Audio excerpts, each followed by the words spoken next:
بحمد ربي أبدأ المنيرة ثم الصلاة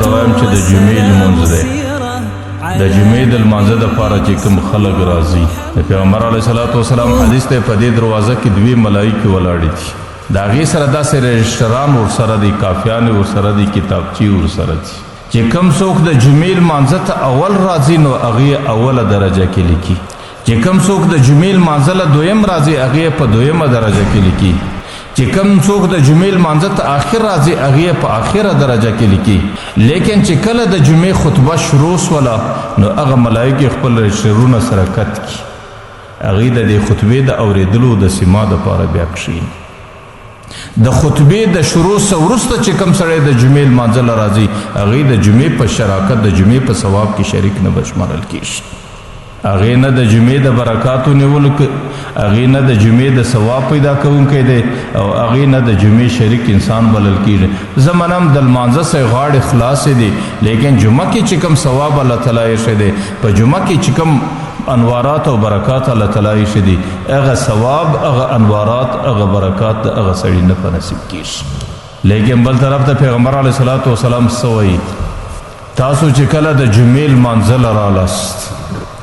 او دلته د جمعې په لمانځه کې خلک دي او دلته رش دی ازدحام دی هجوم دی بیا به یو سړی دا عمل نه کوي چې هغې به د جمعې د لمانځه کوشش به دا کوي چې زه امام ته ژندې راسم او د خلکو در سرو پښې را اړوي او د خلکو در وژو پښې را اړوي کله د خلکو پر ګوتو پر پښو باندې ورخیږي کله د انسان پر بدن او د انسان پر جامو باندې ورخیږي بیا پیغمبر علیه الصلاة والسلام دغه عمل ګناه بللی ده بلکې چې کله به یو سړي دا کوشش کوی چې هغې به د جمعې په لمانځه کې صف ته رانږدې کېدی د پیغمبر علیه السلام ورته ویل چې بس پر هغه ځای باندې کښېنه نور مخ ته مه راسه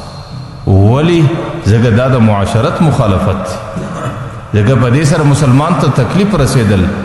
او مسلمان ته تکلیف رسول دا د معاشرت مخالفت دی او د معاشرت مخالفت د پیغمبر علیه السلام د شریعت مخالفت دی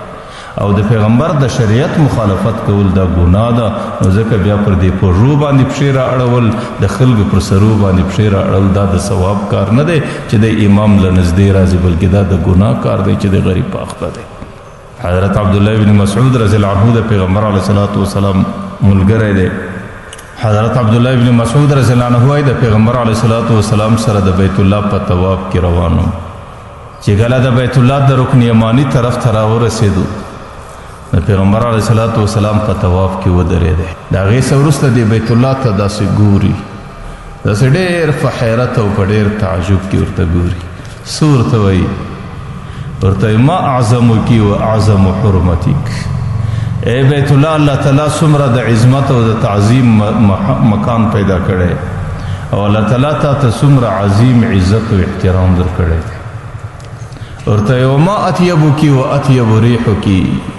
ای بیت الله الله تعالی څومره خوشبویه پیدا کړی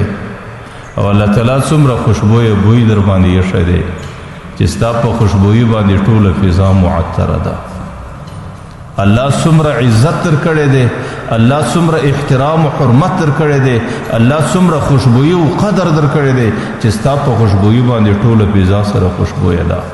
لیکن په آخر کې څه ورته وایي ورته وایي والذي نفس محمد بیدي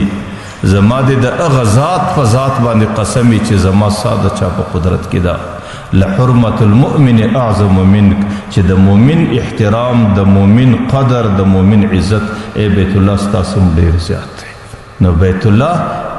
الله تعالی محترم ځای پیدا کړی دی لیکن د مؤمن زړه بیت الله د ابراهیم خلیل الله مسکن د مؤمن زړه د الله تعالی د ذات مسکن دی الله تعالی د مؤمن په زړه کې په خپله اوسېږي نو که یو سړی د بیت الله بې قدري وکړي زمانم ډېره لو ګناه ده او یو سړی د بیت الله بې احترامي وکړي دا ډېره لو ګناه ده او یو سړی د بیت الله بې عزتي وکړي هغه ډېره لو ګناه ده